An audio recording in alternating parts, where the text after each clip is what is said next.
Thank you, everybody. I want to talk a little bit about productivity this afternoon, rather.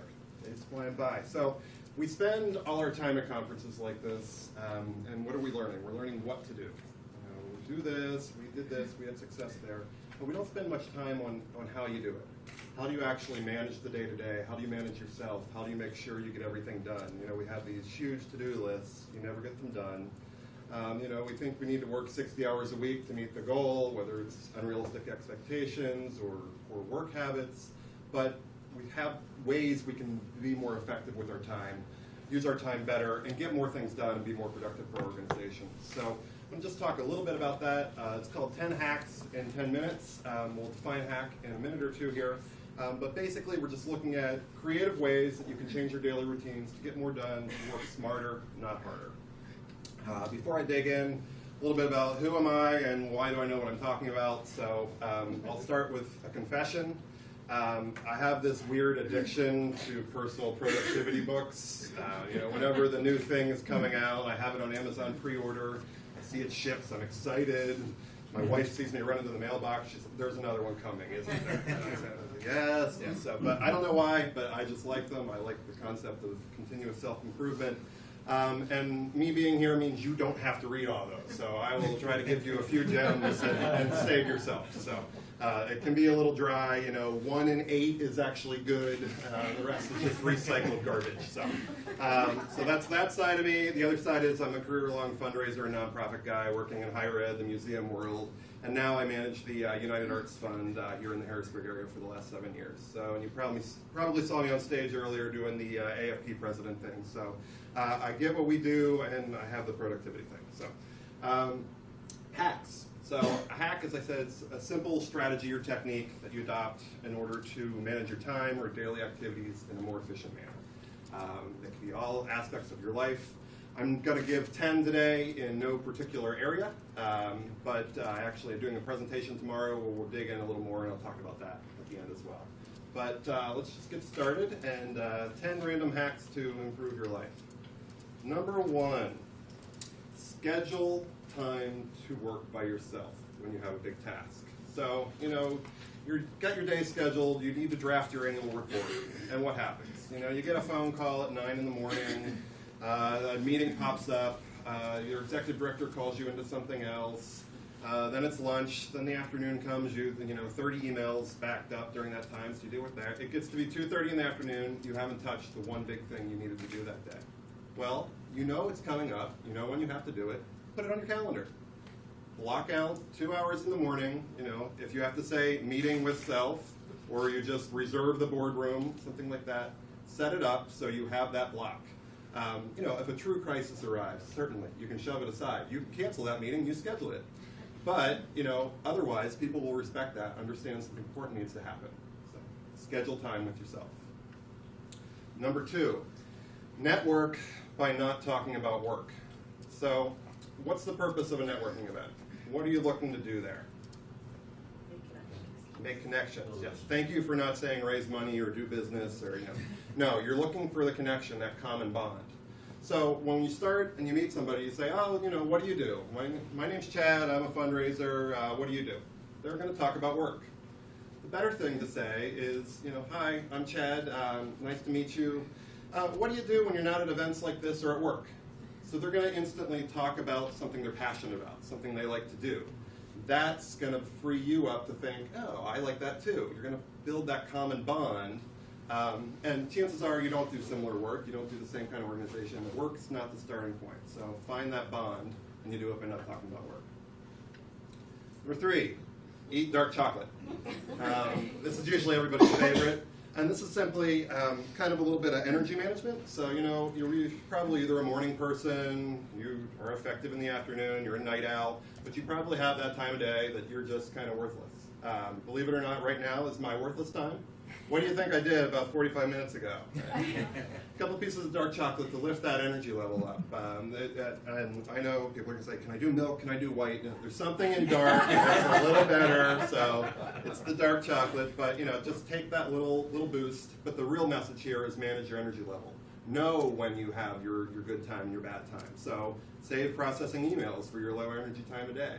If you're a morning person, hit that big project first thing. If you're not, save it for later in the day. Number 4, pick the best line at the TSA. I told you they were random, we're all over the place. But this is a favorite one. So everybody picks the shortest line at the TSA, not the fastest line. You need to analyze the content of that line. You are looking for business people that already have their shoes in their hand, their belts off, and they're eyeing up their bin. They're just ready to reach for it. You are avoiding the strollers, the line, the people that look like they haven't flown since 1983. You need to just identify there, and it will move twice as fast, even if it's twice as long. Number 5, get outside. So getting outside at sunlight is proven to be a big energy booster. This is, again, also a mood booster. So you're having that bad day. Things keep coming in, everybody's slamming you with work, your grant proposal wasn't funded, nothing can go right.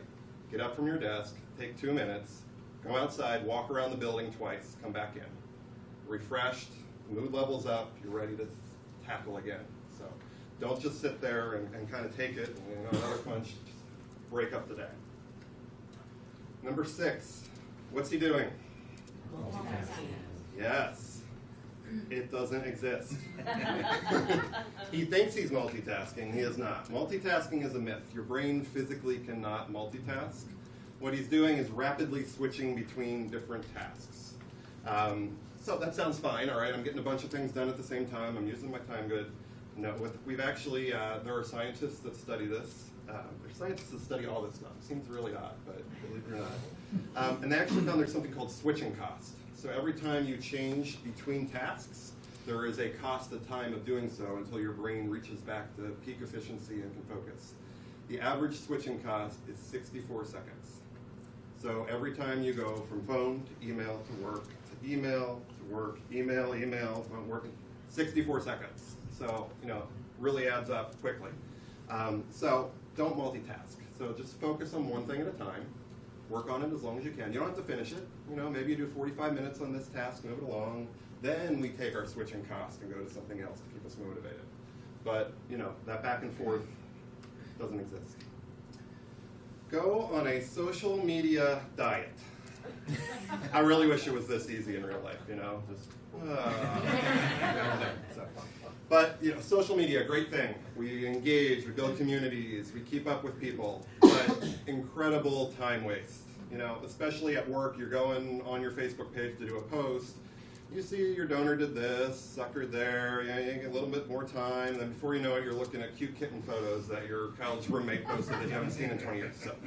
So you just need to be cognizant of it and limit it and monitor it. So I have 2 tools here with 2 of the networks. So Facebook, be friends with everybody, do that thing, but you only need to really keep up with a certain subset of your group. So maybe your close friends, your family, maybe some key donors, people that you really truly need to see everything they do.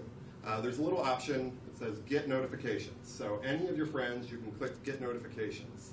And then once you do that, everything they do shows up in your little alert thing in the top. So you can just click on that and see a running list. That then becomes your wall feed that you read, rather than the list of everybody you know giving you random kitten photos. So makes it a more effective tool and use of that time. Then when you truly have downtime, you can go through your big list and have some fun. Twitter has a similar tool called Twitter Lists. So one of the big problems with Twitter is, what's the quickest way to get Twitter followers? Follow other people. So, that reciprocity thing exists on Twitter. So you quickly get up to having, hundreds, thousands of followers or things. And it becomes unwieldy. Your list is a bunch of things that you really don't care about. But Twitter lists, you can add people to a list and just read through your list and see exactly what you want. So I get all my news through Twitter. So it's great to have a list of just my news sources, key experts that I follow, their blogs, when they have new posts, and I can just see that rather than the huge list. So that's how I spend my time on social media rather than going through big giant things. Number 8, 1 minute, great. Try a walking meeting. So, we see these photos all the time. The president with dignitaries, what are they doing? They're walking. So they're getting some exercise, they're trying things, they're getting that fresh air, that mood boost. Being trapped in the office all day isn't effective for anybody. So throw it out there. It's kind of a new thing, a little bit of a movement. Give it a whirl. The last two talk a little bit about implementation. So anything you're going to do new, you know, the tendency is you try it one time, it didn't really work, or you try it for a week. Give everything a month. Commit to something, commit to a month, see how it works with your system. And then finally, my quote, never blindly trust internet productivity advice. Everyone's an expert online, and you'll end up doing some really odd stuff. So that goes along with the books. The books are usually a little better, but my favorite one was you were supposed to get up at 3 in the morning, eat a full meal, and then do 2 hours, and then go back to bed. That didn't work. No. Just make sure you know your source. It's like everybody says that the internet's a little crazy thing. So. As I said, I am doing a full session tomorrow at 10:45. There we're going to dig into a little more structure, talk about a framework for how you identify what to do, pick the best things with innovation, and then we'll go into things like managing email, meetings, incredible time suck waster, and things that definitely need to be managed, and dig a little more into mood and energy level and those kind of things. So. That's me on my Twitter handle, and on my website I have a blog where I post productivity hacks and other things. So happy to have you follow. So, thank you.